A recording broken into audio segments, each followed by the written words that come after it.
capítulo de número 6.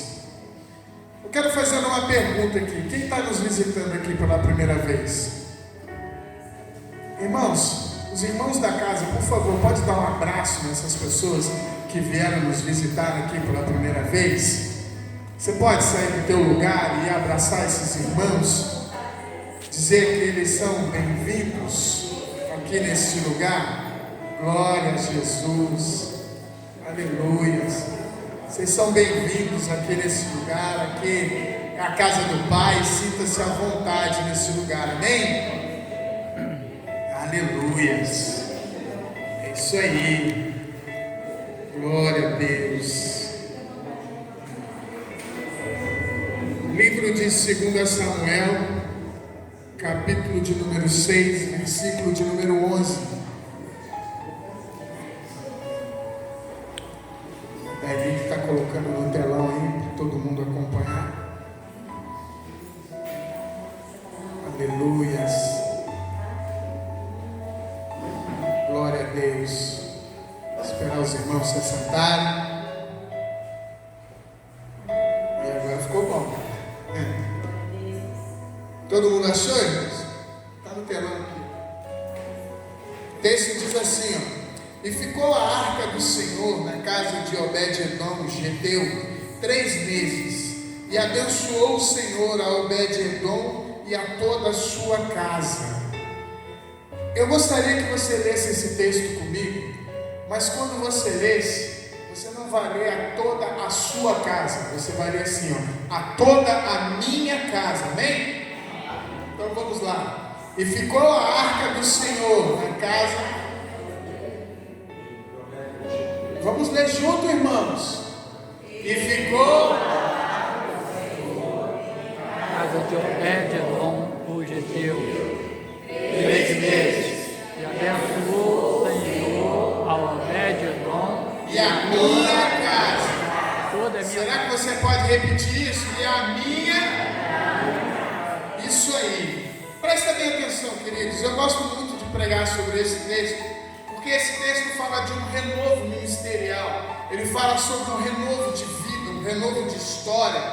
Esse texto é fantástico. Ele renova as nossas vidas. Por quê? O que é, em primeiro lugar, a arca do Senhor? A arca do Senhor, diz a Bíblia, que Deus chama Moisés e diz: Moisés, chama Bezalel e manda Bezalel fazer um caixote de madeira de acácia, e você vai revestir ele de ouro por dentro e por fora. Levítico vai falar sobre isso. E esse caixote de madeira, ele vai ter que ter uma tampa por cima, e em cima dessa tampa você vai fazer 2 querubins, e esses querubins eles vão estar prostrados de joelhos, e eles vão tocar as asas umas às outras. E eu já começo ali a aprender muita coisa com a arca da aliança. Por quê? Porque essa arca, a arca do Senhor, ou como os hebreus chamavam, Aron HaKodesh, a arca de Deus, essa arca ela continha algumas coisas dentro dela. Dentro da arca continha-se as 2 tábuas contendo os mandamentos, os 10 mandamentos. Havia dentro da arca também a vara de Arão, o cajado de Arão que cresceu e floresceu. Havia também ali dentro um pote de ouro com efa de maná que Deus trouxe para o seu povo no deserto. A primeira coisa que eu aprendo: o que representava essas coisas dentro da arca do Senhor? O que era a representação das tábuas da lei com os 10 mandamentos? Representava a palavra de Deus, porque essas tábuas foram escritas pelo próprio Deus lá no monte e entregues a Moisés. Moisés guarda essas tábuas dentro da arca da aliança.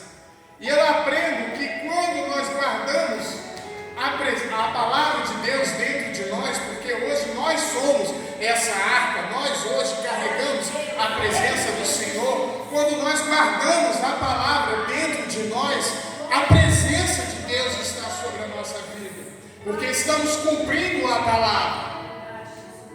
A provisão de Deus estava representada no pote com o maná. O maná era um alimento que era enviado para o povo quando ele peregrinava no deserto, e era uma providência de Deus. Ou seja, quando nós dependemos única e exclusivamente do Senhor sobre as nossas vidas, a presença dele está sobre nós, e nós somos renovados por essa presença. A Bíblia vai dizer também que o cajado de Arão que floresceu, e não só floresceu, ele cresceu, ele reviveu, ele avivou, estava ali dentro da arca. E cajado significa ministério, cajado significa responsabilidade, cajado significa que nós temos um ministério, uma responsabilidade na nossa vida. E quando nós assumimos essa responsabilidade, quando nós assumimos esse ministério, a presença de Deus vem sobre a nossa vida. A Bíblia vai dizer que ele mandou fazer a tampa. Manda fazer uma tampa, e nessa tampa tinha 2 querubins, 2 anjos alados de fogo que ficavam sobre a tampa. E essa tampa era um material único, era uma peça única. E esses querubins, eles se tocavam em 2 partes, nos joelhos, porque eles estavam ajoelhados, os 2 sobre a tampa, e como a tampa era um objeto único, uma peça única, não tinha emenda, eles se tocavam automaticamente pelos joelhos. E eles se tocavam pelas asas, que a ponta das asas de um tocava na ponta das asas do outro. Então ali se fazia um círculo. Havia um círculo, e no meio desses anjos havia um buraco chamado de um propiciatório. Era onde se acendia uma chama azul chamada Shekinah. Não é Shekinah, é Shekinah. É diferente a pronúncia. A Shekinah era a representação da presença de Deus. Quando aquele fogo se acendia, Deus falava com o seu povo. Quando aquela chama azul se acendia, o sumo sacerdote estava ali dentro e ouvia uma direção para o povo. Ei, querido, quem quer essa chama? Quem quer esse fogo aceso no seu coração, na sua vida? Quem quer esse fogo dentro de você? Esse renovo, essa chama que queima por Deus. Aleluia. E eu acho interessante, porque esses dois anjos, esses dois querubins, eles não olhavam para si mesmos. Eles não olhavam para fora ou para cima, eles olhavam para baixo, para dentro da arca, porque mais vale para Deus o que tem pelo lado de dentro do que o que tem pelo lado de fora. A Bíblia vai nos dizer que Deus sonda os pensamentos e Ele esquadrinha o coração, que antes mesmo de nós pensarmos, Ele já sabia. Então Deus te conhece por dentro, Ele sabe quem é você por dentro. Ele não importa com o seu corte de cabelo, Ele não se importa com o seu modo de se vestir, Ele se importa como você se comporta aqui dentro, com o que você sente, com o que você pensa, com as suas ações aqui dentro. Ele se importa com os seus sentimentos, Ele se importa com você. E é isso que é importante para Deus. Essa era a Aron HaKodesh, a arca do Senhor, aonde o Senhor se manifestava.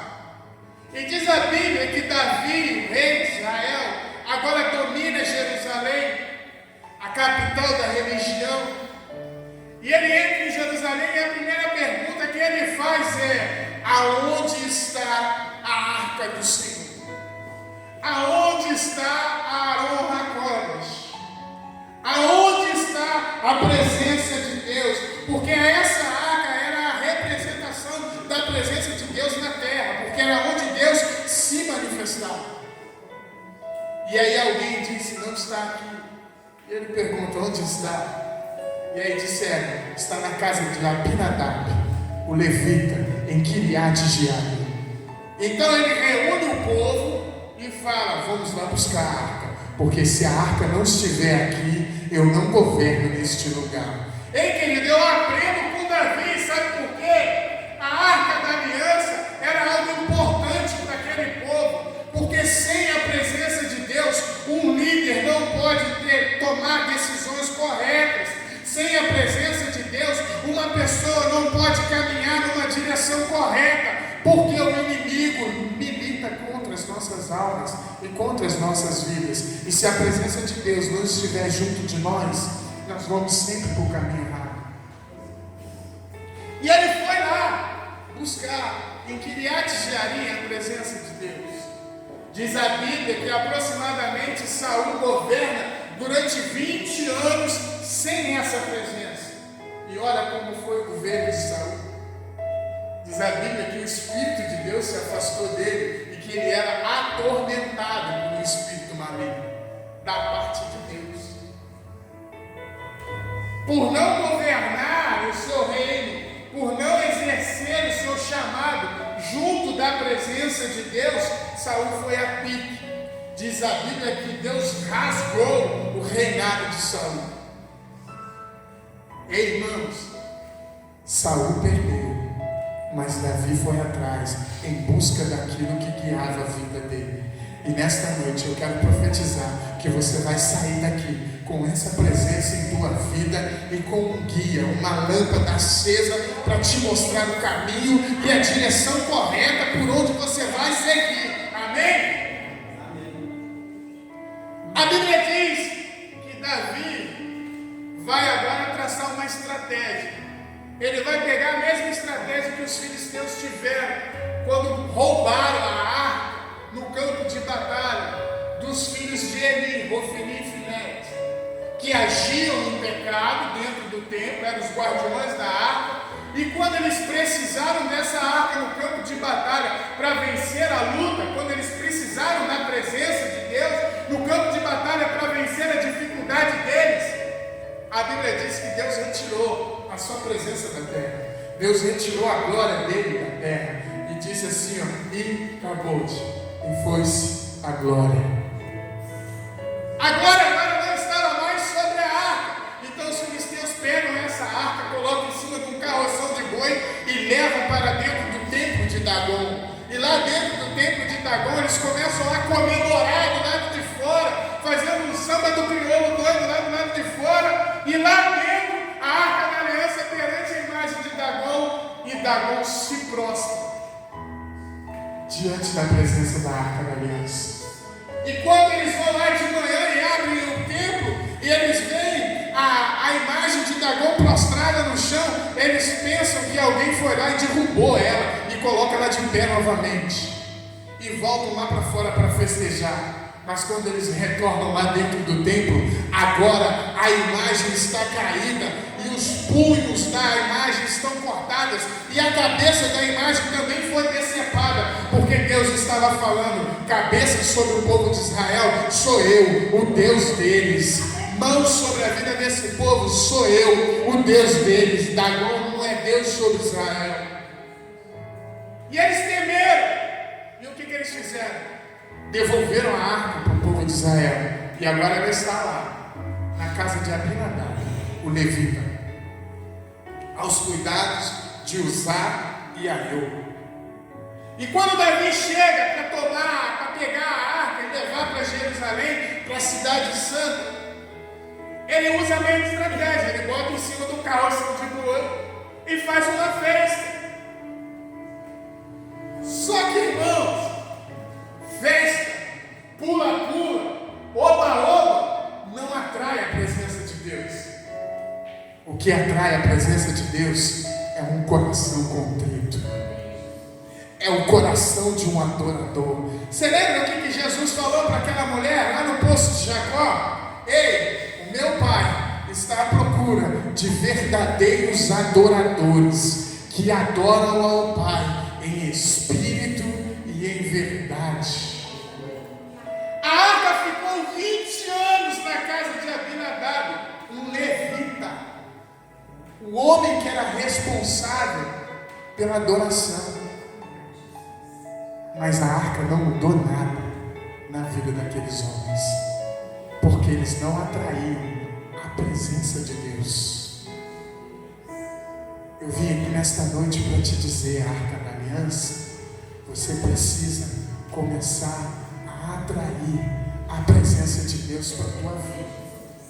Ei, não importa o lugar onde você esteja, você é a arca, você carrega a presença de Deus na tua vida. Então você adora em qualquer lugar, porque o adorador genuíno não precisa de um lugar para adorar, não precisa de um louvor para adorar, ele já é a própria adoração, ele carrega a própria presença de Deus, ele é algo incrível, fantástico, que ninguém entende. Para os outros ele é um louco. Por quê? Porque ele anda na rua, lindo, e ninguém entende. E às vezes está dentro do carro.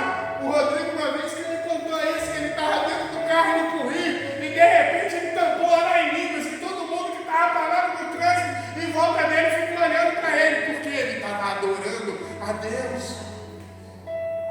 Talvez as pessoas achem que você é maluco, mas você não é maluco, você é adorador. Aleluia.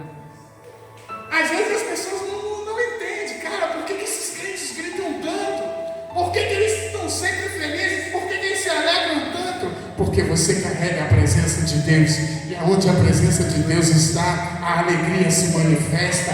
Diz a Bíblia que aonde a presença de Deus chega, até a tristeza salta de alegria. Ei, queridos, agora ele está carregando a arca e fazendo festa, mas quando chega na era de Nacon, os bois tropeçam e a arca balança. Uzá leva a mão na arca e é fulminado vivo. Por quê? Porque Uzá, como sendo levita, ele sabia como a arca tinha que ser carregada. A arca tinha que ser carregada nos ombros dos sacerdotes da tribo de Levi, davam 6 passos e no 7º sacrificavam. Essa era a maneira certa. Mas Uzá foi ganancioso, porque Davi contratou Uzá, e todos que são contratados ganham dinheiro com isso. Ei, querido, deixa eu falar uma coisa para você. Você não foi contratado para ganhar nada, para carregar a presença de Deus. Você carrega por amor, você prega por amor, você canta por amor, você evangeliza por amor, porque Ele já pagou o preço por você na cruz do Calvário. E quando você cobra por isso, você está completamente errado. E Deus não vai ter pena de você. Então Uzá morre, é fulminado vivo. Naquele lugar, Davi chama até hoje de Pérez Uzá, porque ali Deus matou Uzá. E agora ele ficou com medo, ele temeu, porque ele entendeu que ele estava fazendo a coisa do jeito errado. E agora ele falou: o que eu vou fazer? Eu não posso levar a arca assim. Como que eu vou fazer? E ele olha e vê a casa de Obed-Edom, o geteu. Alguns estudos falam que esse geteu, ou geteu, seria porque ele era de Gate. Sim, a cidade que ele chamava, da onde ele veio, era Gate. Só que não era Gate dos filisteus, era Gate-Hebron, uma cidade doada aos levitas pelas tribos de Manassés e Efraim. Ele era levita. Obed-Edom era um levita, era um adorador, era o responsável por cuidar das coisas no templo. E quando ele trouxe a arca para dentro da sua casa, ele colocou a arca num lugar de destaque. Pensa numa casa, 2 quartos, sala, cozinha e banheiro. Pensou? Qual é o principal cômodo? A sala. Ele botou lá na sala a arca, para que todo mundo que chegasse na casa dele visse que a arca estava na casa dele. Mas Uzá, Obed-Edom, quando saía do quarto, que ele queria ir no banheiro, ele tinha que passar na sala. E como ele era um adorador, quando ele via a representação da arca, ele parava e adorava o Deus dele. Ele ia ao banheiro, voltava, passava na sala de novo, ele adorava o Deus dele. Ele acordava de manhã, ia para a cozinha fazer café, ele tinha que passar na sala. E antes de ir para a cozinha, ele adorava o Deus dele. Ei, querido, todas as vezes que você adora o teu Deus, não importa o lugar onde você esteja, não importa o que você esteja fazendo, a presença de Deus é atraída para a tua vida. Quando você adora, Deus te enche da presença dele. A Shekinah de Deus entra na tua vida, te toma por inteiro, que você já não entende mais, e você abre os braços, fecha os olhos e balança e adora e não está nem aí para quem está do teu lado. Porque quando você se incomoda com quem está do teu lado, irmão, é porque você está prestando atenção na vida dele e não na adoração do teu Deus. Atrai a presença de Deus para a tua vida. Adore a Ele de uma forma que você nunca adorou. Diz a Bíblia que Obed-Edom tinha 8 filhos e nenhum dos 8 morava com ele. Sabe por quê? Porque ele passava o pão que o inimigo amassou. Ele vivia no meio do nada. Não tinha como plantar, não tinha muita água para beber, e ele vivia no limite da provisão de Deus. E eu vim aqui para te dizer, mesmo que você esteja vivendo no limite da provisão de Deus, a partir de hoje a prosperidade vai entrar na tua vida, porque Deus está entrando com provisão durante todos os seus perrengues, em tudo que você passa. Deus está entrando com provisão. A presença de Deus está chegando na tua vida. A presença de Deus está chegando na tua casa. Aleluia. Diz a Bíblia que a arca ficou lá 3 meses na casa de Obed-Edom e abençoou ele e toda a casa dele. Eu vim aqui para te dizer que a bênção que Deus tem para você aqui hoje não é só para você, é para você e é para toda a sua casa, é para toda a sua família, é para todos que estão perto de você, que vivem perto de você, porque a bênção do Senhor, ela transborda para a esquerda e para a direita, para frente e para trás, por todos os lados. A Bíblia diz que quando Davi fica sabendo que Obed-edom tinha prosperado, tinha enriquecido, ele falou: eu vou lá buscar esse negócio, cara. Esse negócio tem que abençoar a minha vida. Vamos lá, vamos buscar. E agora ele foi. Só que agora ele foi do jeito certo. Ele levou os sacerdotes e ele levou o sacrifício. E eles davam 6 passos e no 7º faziam o sacrifício. Eles davam 6 passos e no 7º faziam o sacrifício. Mas você sabe por quê que Davi botou a arca no carroção de boi? Porque ele queria acelerar o processo. Porque dando 6 passos e no 7º sacrificando, ia demorar um mundo para ele chegar a Jerusalém. Ele quis acelerar o processo. Deixa eu te falar um negócio: o processo da sua vida tem um tempo. A bênção para chegar na tua vida tem um tempo.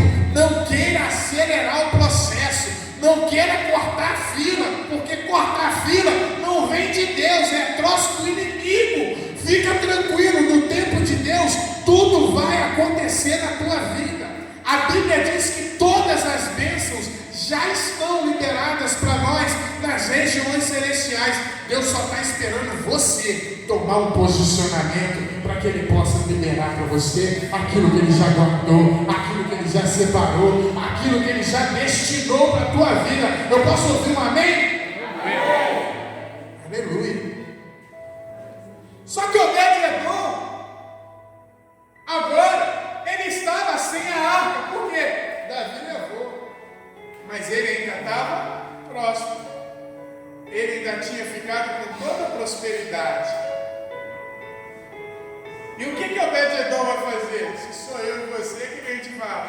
Ó filho, ó céu, ó dia, vou ficar aqui de boa. Não, ele entendeu que a bênção dele estava na presença de Deus. Ele entendeu que a vida dele tinha que ser guiada pela presença de Deus. E sabe o que ele fez? Ele falou para Davi: ei Davi, você pode até levar a arca, mas eu vou junto. Você pode até levar ele embora, mas eu vou junto. Para quem não sabe, Obed-edom era filho de um dos maiores levitas que existiram no governo de Davi. Ele era filho de Jedutum, um mestre levita, um dos líderes do ministério da tribo de Levi. Ele falou assim: eu vou junto, eu vou ficar, sabe aonde? Lá na porta do templo. Você, porteiro do templo, nem que eu tenha que olhar a arca pelo buraquinho da fechadura, mas eu vou estar próximo da presença do meu Deus, eu vou estar perto da presença do meu Deus, eu não vou me afastar de Deus. Aconteça o que acontecer, para onde a arca for, eu ali estarei. Porque o que importava era a presença. O que importava era a presença. Era estar perto da presença. Era estar perto daquela chama, daquela Shekhinah. E a Bíblia fala que Deus havia prosperado ele lá na casa dele. Só que agora Deus vai prosperar ele no ministério, aonde ele estava. Deixa eu te falar uma coisa: quando você carrega a presença de Deus na tua vida, não importa aonde você esteja, Deus faz você crescer, Deus faz você prosperar, Deus faz você romper limites, Deus faz você ir além. Sabe o que aconteceu? Agora ele já não era mais porteiro do templo. Agora ele estava debaixo da batuta de Asaf e Jedutum. Agora ele tocava no ministério de louvor. Agora ele era um dos levitas que tocava no ministério de louvor. E Deus falou assim: ô te levantar mais, eu vou te levar além. E agora, Jedutum e Asaf levantam Obed-Edom a líder de 100. Agora ele não era apenas um ministro de louvor, agora ele era o líder do ministério. Agora ele estava indo além, a adoração dele agora era maior, ele podia adorar muito mais. E o mais importante, agora ele podia fazer discípulos. Deixa eu te ensinar uma coisa.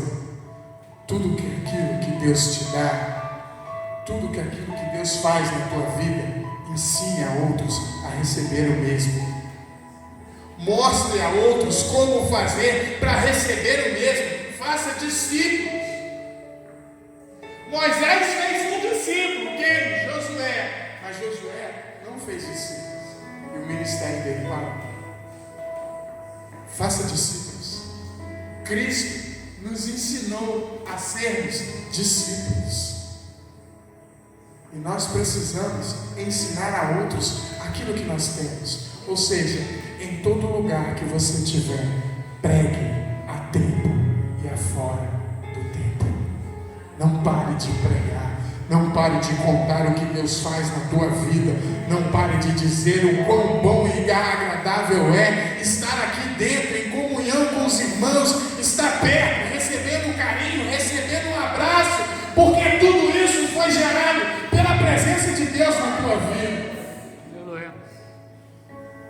Você já chegou perto de um crente e quando você chega perto dele você sente até um arrepio? Eu já.